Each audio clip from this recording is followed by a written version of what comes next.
Innal hamdalillah nahmaduhu wa nasta'inuhu wa nastaghfiruh wa na'udzu billahi min sururi anfusina wa min sayyiati a'malina. May yahdihillahu fala mudilla wa may yudlil fala hadiyalah. Asyhadu an la ilaha illallah wahdahu la syarikalah wa asyhadu anna Muhammadan abduhu wa rasuluh. Allahumma salli wa sallim wa barik ala Muhammad wa ala alihi wa ashabihi wa man tabi'ahum bi ihsani ila yaumiddin. Ma'asyiral muslimin jamaah salat Isya tarawih Masjid Darussalam yang dirahmati oleh Allah Subhanahu wa taala. Takkan terhentinya rasa syukur kita memuji Allah atas segala limpahan rahmat kasih sayang, ridho, peluang dan kesempatan sehingga Ramadan tahun 1444 Hijriah Allah pertemukan kita dengan bulan yang mubarak. Dan alhamdulillah pada malam hari ini kita masuk ke malam ke-11 dan setelah kita berusaha melewati 10 hari dari Ramadan. Tentu banyak ilmu, banyak pengetahuan dan usaha kita untuk memperkaya hasanah daripada Islam dalam jiwa kita masing-masing untuk terus menjaga agama ini baik dalam diri, keluarga, lingkungan masyarakat, dan pada akhirnya agama ini untuk menjadi refleksi untuk negeri yang kita cintai, Indonesia tercinta. Banyak buku, cerita sirah nabawiyah yang juga menjadi inspirasi kepada kita untuk menggenggam dengan semangat dan kuat untuk menjaga agama ini. Subhanallah, Indonesia menjadi bangsa Muslim terbesar di dunia. Tidak saja menjadi bangsa Muslim terbesar di dunia, tapi masjid terbanyak di dunia juga ada di Indonesia. Tidak saja masjid terbanyak di dunia ada di Indonesia, pondok pesantren terbanyak di dunia ada di Indonesia. Majelis taklim terbanyak di dunia juga ada di Indonesia. Ormas Islam terbanyak di dunia juga ada di Indonesia. Tetapi dalam bertindak di birokrasi, justru umat Islam tidak maksimal menempatkan Islam pada posisi yang menjadi unggul. Padahal negeri kita memiliki identitas perjuangan untuk merdeka pada tanggal 9 Ramadan 1364 Hijriah, dan hari ini kita sudah 80 tahun Indonesia merdeka menurut perhitungan Hijriah. Setelah tanggal 9 kemarin, tepat hari Jumat 31 Maret, nanti 17 Agustus akan datang, kita baru masuk ke 77 tahun menurut perhitungan tahun Masehi. Masjid yang banyak, pondok pesantren yang banyak, majelis taklim yang banyak, terasanya belum dampak pada dakwah di Republik ini. Umat Islam yang banyak juga tidak menjadi dampak terhadap suasana kebangsaan dan kenegaraan kita. Sehingga kalau kita perhatikan seakan-akan umat Islam mayoritas ini tidak punya jati diri dalam bangsa. Tidak punya semangat untuk mengungkapkan kepada negeri ini bahwa Indonesia kita karena tauhid. Sebab dari jumlah penduduk muslim terbesar di dunia itu 54% belum bisa baca Quran. Ada salah satu kekeliruan yang dilakukan oleh umat Islam hari ini karena Semua berpikir bahwa urusan dakwah agama ini diserahkan kepada mereka yang datang dari perguruan tinggi Islam, baik dari Timur Tengah maupun di tanah air Indonesia. Datang dari mereka yang tamat pondok pesantren. Sehingga dakwah itu tidak maksimal. Kalaupun ada, dakwah itu hanya bertumpuk di kota-kota besar. Sementara di negeri perbatasan, kampung, lembah, sungai, hampir nyaris tidak ada dai di sana. Mengapa hal itu terjadi? Karena orang tidak menjadikan Rasulullah menjadi ideologi dakwah. Orang tidak menjadikan Rasulullah Muhammad SAW menjadi motorik dakwah. Bahkan sangat memalukan, ada dai yang ketika diundang ke wilayah perbatasan dia tanya, apakah di sana ada AC? Ada makanan enak? Sementara Rasul memperjuangkan agama ini, batu menjadi alas lambung dan perutnya untuk menjaga agama ini dengan dakwah. Sementara Rasulullah SAW berjuang dengan meletakkan kepalanya di atas pelepah korma, dan daun korma menjadi tikarnya untuk bagaimana dakwah ini sampai ke seluruh hati orang-orang yang belum tersentuh dengan dakwah. Bahkan hari ini di Indonesia ada pandangan sempit bahwa dakwah itu hanya untuk umat Islam saja. Padahal Allah turunkan agama ini untuk seluruh orang yang ada di muka bumi. Maka dakwah itu wajib disampaikan kepada dua kelompok manusia yang disebutkan oleh Allah dalam Al-Quran. Ya ayyuhalladzina kafaru, orang-orang kafir. Dan kelompok yang kedua adalah ya ayyuhalladzina amanu, kepada orang-orang kafir supaya dia benar-benar menyembah Allah, dan kepada orang-orang beriman supaya dia meningkatkan nilai ketakwaan setelah memahami agama itu dengan baik dan benar. Maka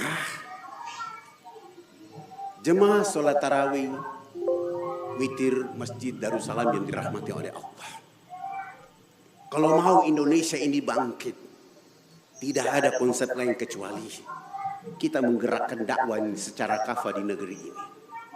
Walau kita bukan negara yang bersyariat Islam, tetapi ketuhanan yang Maha Esa menjadi landasan tauhid bagi kita untuk menyampaikan tauhid kepada manusia, supaya orang tahu bahwa ketuhanan Maha Esa itu merefleksikan kepada umat Islam sebagaimana perjuangan awal negeri ini dengan wa'tasimu bihablillahi jami'an. Maka munculnya ide besar, bertanah air satu, berbangsa satu, berbahasa satu. Akhirnya lahir Indonesia itu. Bapak Ibu jemaah sholat tarawih yang dirahmati oleh Allah Subhanahu wa Ta'ala. Banyak kisah yang sudah kita baca dalam sejarah Nabawiyah, para sahabat, para guru, para alim, para ulama. Tapi pada malam hari ini saya menceritakan sedikit kisah perjalanan saya tahun 89 di negeri kelahiran saya sendiri.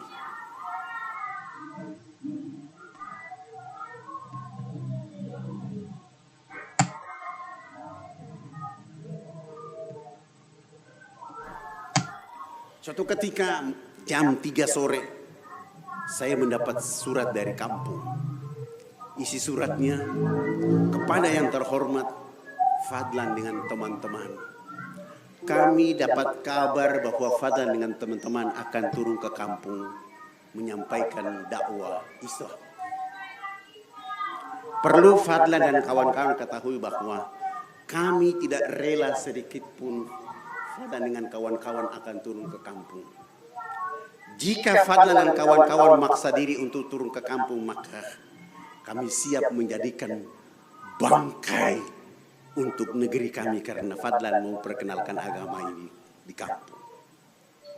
tertanda, ada orang membuat surat itu. Saya terima surat itu dan saya fotokopi. Sholat maghrib selesai, saya suruh para dai yang besok akan berjalan dengan saya untuk membaca surat itu. Setelah mereka menerima surat itu dan dari 20 dai membaca. Dan saya bertanya kepada mereka, apakah ada yang besok masih menemani saya untuk berdakwah? 12 orang mengundurkan diri. Pak Ustadz, kami tidak ikut. Saya bilang sama mereka, ini baru surat dari orang dari kampung yang diciptakan oleh Allah, yang fitrahnya sama dengan kita. Sekarang mari kita lihat surat dari Allah. Bismillahirrahmanirrahim. Ya ayyuhalladzina amanu hal adullukum ala tijaratin tunjikum min azabin alim. Wahai orang-orang beriman, maukah aku tunjukkan sebuah bisnis yang membuat kalian tidak akan pernah rugi sedikit pun? Tu'minuna billahi wa rasulihi wa tujahiduna fi sabilillah bi amwalikum wa anfusikum zalikum khairul lakum in kuntum ta'lamun. Ini surat dari Allah yang menciptakan orang di kampung dan Allah yang menciptakan kita. 12 orang itu mengatakan, Pak Ustadz, kami tetap tidak ikut. 8 orang yang bersedia menemani saya. Alhamdulillah, sholat subuh, sarapan, selesai sholat subuh kami sarapan dan 8 orang menemani saya, kami jalan. Bismillah, jalan 1 hari, sudah masuk waktu asar. Seorang lagi menghadap saya dan mengatakan, Pak Ustadz, saya mau pulang. Kenapa kau baru minta pulang hari ini, saat ini, di waktu yang seperti begini? Apa yang menyebabkan kau pulang? Saya ingat istri dengan anak-anak saya. Perlu kau ketahui bahwa kau pelanggar surat At-Taubah ayat 24. Karena istri-istrimu, anak-anakmu, kampung halamanmu, usaha yang kamu takut rugi lebih kamu cintai daripada Allah dan Rasul-Nya. Silakan pulang, jangan ganggu dakwah ini. Dia pulang. 7 orang tambah saya 9 orang bertahan. Begitu dia pulang saya tanya sama 7 orang, apakah kalian juga ada yang mau pulang? 7 orang mengatakan tidak, kami tetap menemani Ustaz. Kalau begitu saya ingin mendengar takbir kalian, supaya saya cari tahu siapa yang tulus dalam takbir. Lalu saya memulai dengan takbir. Allahu Akbar. 7 orang itu menggemparkan takbirnya dan alhamdulillah mereka ikhlas. Kami tidur lagi melanjutkan perjalanan. Di perjalanan sudah hari kedua, kami istirahat dan malam itu selesai kami makan malam. Saya bilang sama mereka, jika nanti besok kita sampai di kampung sana, saya yang terpana duluan, selamatkanlah diri kalian. Biarlah jasad Fadlan menjadi saksi dakwah di kampung itu.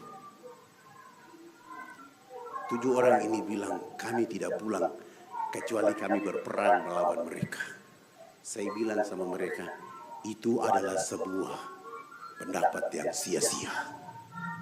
Karena kita ingin dakwah ini lanjut dan hidup.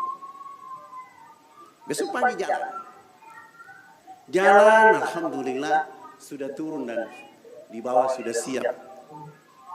Keluarga di kampung dengan panah dan tombak di bawah pimpinan orang tua adatnya. Dan saya bilang sama mereka, coba saya ingin mendengar takbir kalian kembali lagi. Allahu Akbar. Dan mereka tetap dengan tegar menyebutkan takbir, menyebut nama Allah. Kami jalan 1000 meter ke depan. Belum ada tanda apa-apa. Lalu saya bilang, maju lagi. Kita maju lagi 500 meter. Kepala suku itu angkat panah dan dia panah yang pertama. Subhanallah. Panah yang pertama pas sasaran di sikut tangan kanan saya sebelah kanan. Teman saya mengatakan, Pak Ustadz itu ada panah. Diam. Kita sedang berdakwah. Maju terus. Begitu kami maju 300 meter ke depan, kepala suku itu angkat panah yang kedua lagi. Panah yang kedua pas di sebelah siku sebelah kiri dan saya terjatuh dan saya bilang sama mereka, selamatkanlah diri kalian. Biarlah tanah ini menjadi saksi dakwah di negeri ini.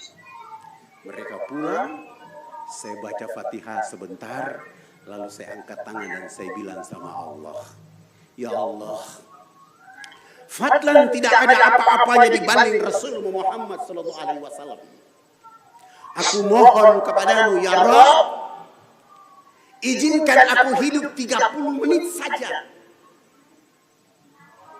Setelah aku bertemu dengan kepala suku mereka, aku menyebut namamu dan nama kekasihmu Muhammad di hadapan mereka. Setelah itu cabutlah nyawaku. Ketika saya menutup doa ini dengan Al-Fatihah, tiba-tiba tubuh kayak ada energi baru. Lalu saya balik ke kiri, kanan menghadap kepala suku dan saya cabut panah di sebelah kanan. Saya balik lagi sebelah kiri, saya cabut panah, ambil ransel di belakang saya dan saya buka ada pisau dan korek gas yang besar saya bakar. Sampai merah saya celup di bekas panah itu. Racun tadi keluar. Saya bakar lagi itu pisau, kembali lagi saya celup.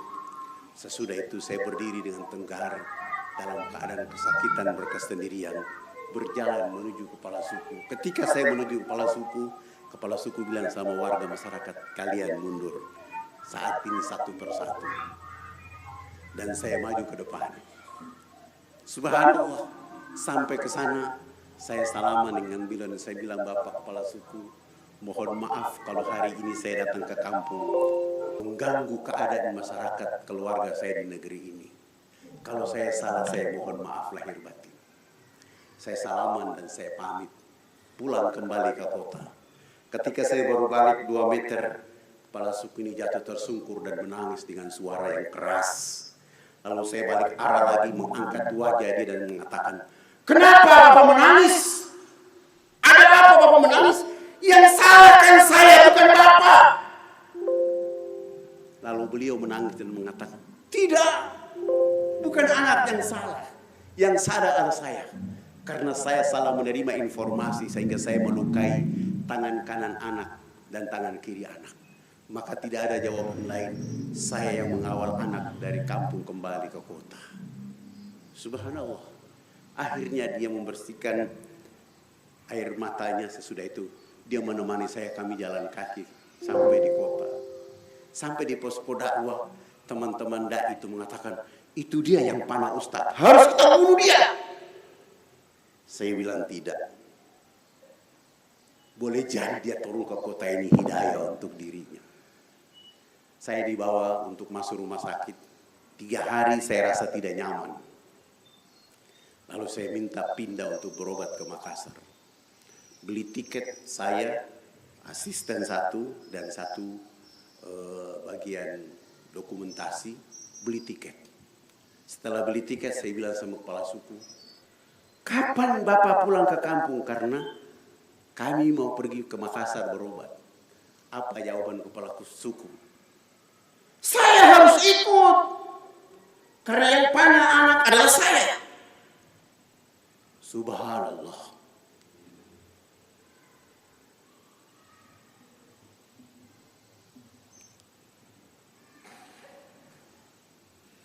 Ketika beliau minta ikut, saya tanya ke bagian keuangan kami, apakah kita masih ada uang? Ternyata 100 perak pun tidak ada satu yang punya di saat itu. Tapi subhanallah, benar firman Allah, in tansurullah yansurkum Fa inna ma'al usri yusra, inna ma'al usri yusra. Tiba-tiba ada orang atau manusia, saya tidak, ada manusia itu manusia atau malaikat, saya sendiri tidak tahu sampai hari ini. Tiba-tiba membawa uang 1.500.000 untuk kami membeli tiket, dan itu tiket untuk kepala suku yang minta berangkat. Akhirnya kami bawa dia sampai di Makassar 3 bulan, sembuh sehat walafiat. Saya diminta untuk isi kajian, saya bawa dia juga ikut hadir. Begitu masuk waktu duhur, saya bilang, Bapak silakan keluar, tunggu di luar, nanti kami selesai sholat Bapak masuk. Dia bilang, saya juga harus sholat seperti anak. Saya bilang, tidak Bapak belum saya ceritakan tentang Islam kepada Bapak selama ini. Tidak, saya harus sholat. Dan alhamdulillah selama di Makassar dia tidak masuk Islam. Begitu kami pulang, teman-teman keluar dari Makassar, kasih sabun, sampo, odol, sikat gigi. Ada satu pengusaha titip 2 mesin genset untuk penerangan di kampung. Kami bawa pulang, sampai di posko dakwah bantuan sudah turun. Kepala suku ini dia tanya sama saya, anak Ustadz, ini barang banyak-banyak ini untuk siapa sebenarnya? Saya jawab, Bapak kepala suku, ini hadiah dari orang Bugis Makassar, karena Bapak sudah datang di negeri mereka, silakan bawa pulang hadiah ini ke kampung. 2 hari kemudian dia pulang sendiri, 2 minggu kemudian dia bawa 39 pemuda turun. Bawa ini barang sampai ke atas. 1 minggu kemudian baru saya menyusul bawa teman-teman dari Astro TV, Hijrah TV, dan ada bagian dari TVRI, kami ke atas. Kami jalan kaki ke atas, kami sudah tidak lagi disambut dengan panah dan tombak, tapi mereka menyambut dengan tarian adat. Setelah itu, kepala sukunya berdiri mengatakan, saya sudah menyaksikan Islam. Mereka begitu bersatu melihat negeri yang tertinggal. Dan saya satu-satunya menikmati keadaan mereka. Maka tidak ada alasan lain.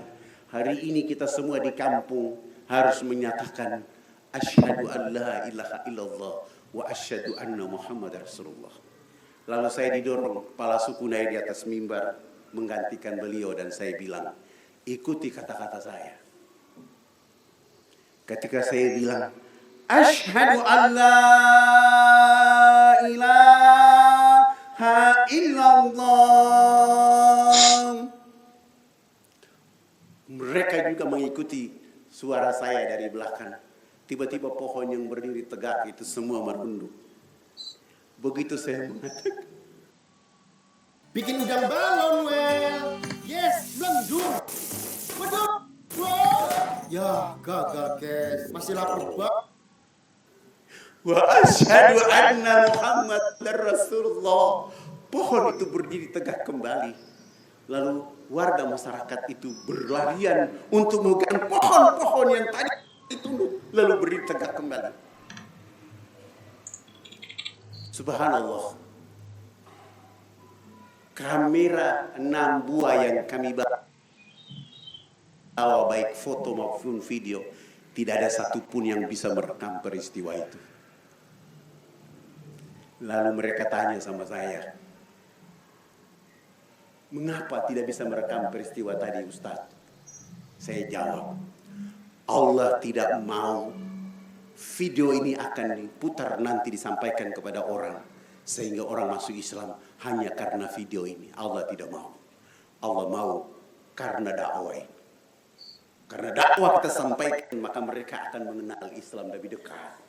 Dan subhanallah, mereka akan mencintai Islam. Setelah mereka syahadat, pekerjaan pertama adalah mengganti binatang haram dengan peternakan kambing di kampung itu. Alhamdulillah hari ini mereka menjadi orang-orang muslim yang dari kampung halaman mereka walau jauh dari kota, tetapi di suasana puasa seperti begini, di tengah gunung, di tengah hutan itu, walaupun pohon yang lebat, tapi di siang hari, malam hari, ayat-ayat Quran membasahi lisan mereka untuk menjaga Islam dari tempat yang sederhana untuk negeri yang kita cintai. Subhanallah bihamdika asyhadu an la ilaha illa anta astaghfiruka wa atubu ilaik. Wassalamualaikum warahmatullahi wabarakatuh.